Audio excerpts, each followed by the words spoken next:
So I've got a little review here. Cycling Express sent me a bike out to demo. So I'll ride this for a bit and I'll send it back and give my final thoughts, comments and criticisms. Let's see how it is. So this is when you order a bike from Cycling Express, it'll come in a box.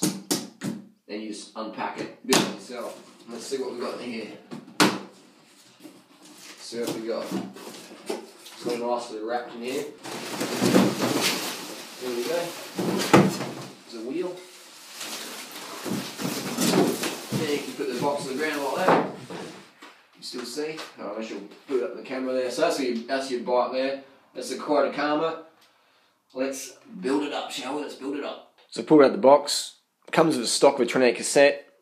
And seats in here. Allen key. So we need, this is mine. So we needed to do it.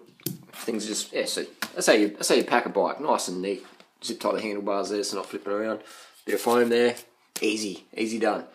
Let's build this up. Will take me a few minutes. And come in stock with a 36 compact. I prefer the 34 because I like to do a lot of climbing and steep climbs. But this will be alright. I can change the channels on that one.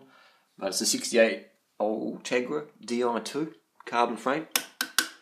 It's like a carbon steer in there as well. Alloy stem, alloy bars, a bit stronger. Let's take it out for a ride. Let's build it up. Quite an interesting little seat post clamp design. It's just in there, and your aero post. Got arrows. It looks like a barracuda. Just slides in like so. No worries. It comes with a carbon steerer, so you always want to be careful with carbon steerers. You want to follow the recommendations here. It says 6 Newton meters, so I'll bust out the torque wrench to do this one up. As here is, it's called the expander plug, so that goes in there. Because if you just clamp around that, you crack it because there's nothing in there to support it. So this is like a plug, an expander plug, and that gives the carbon strength. So when it's clamped around, so drop this in, when you clamp your stem around, you can't crack it as much because it's been supported from the inside. So I just pulled that out just to see how much length I've got with the stem. Because if the plug only went to there and you clamp your stem around here, it's going to crack it down there. But this is a large size plug, so you've got plenty of room to move there. So that's a good design. I pulled the carbon fork out. It is tapered steerer, so you see how it bulges down the bottom. That just makes it a bit stiffer. Because carbon's so lightweight, it can get flexy, but by oversizing it like it's done on this fork, it makes it a bit stiffer. Lightweight fork, it'd be about 380 grams.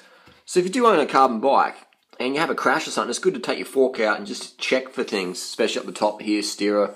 If you see any cracks or anything, contact your local bike shop and get them to share their opinion. But generally, if you crack carbon, it's a bin job. But this one is perfect. This is obviously a demo bike, so you wouldn't have to check your brand new bike. But this is a demo bike. I just like to check things, you know. And I wanted to see if it's an oversized steering. Look at the carbon layup. You can see that carbon wrapping in there. So this is a demo bike, so obviously it's been ridden by other people. But you can see here, it's had a bit of a something's grid and grounded on it. That's when a bike gets crashed or whatever. Generally, the first contact point is the rear derailleur. So when you see people, the rear derailleur's bent in like that, always look on the outside, and there will be like a little telltale mark. So often people will go, "Oh, I've never crashed my bike," but scratches like this make it evident that it has been touched on the ground, and that's fine. But it's a good thing to look out for. If you do drop your bike, have a look at the angle of your derailleur hanger and make sure it's alright. So you can see different size spacings of the skewers. Front skewer, because the forks are smaller, and the rear skewer is bigger because it has all the cassettes and stuff like that. So that's how you remember it. Big is on the back. So this is a Reynolds wheel. Feels pretty smooth. That feels really high quality. That feels very good. I'd say it's a cartridge system. Very nice. Very nice. So here we go, all built up. And the seat post, you can flip it around. So if you want to make it into a triathlon bike, TT bike, you can do so. Flip that seat post around, different angle if you prefer.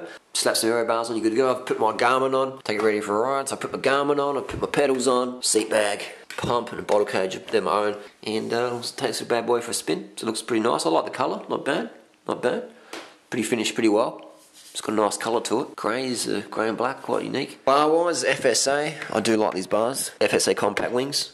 But again, it's personal preference. Personal preference, but the Shimano, this is a 6800, always works good.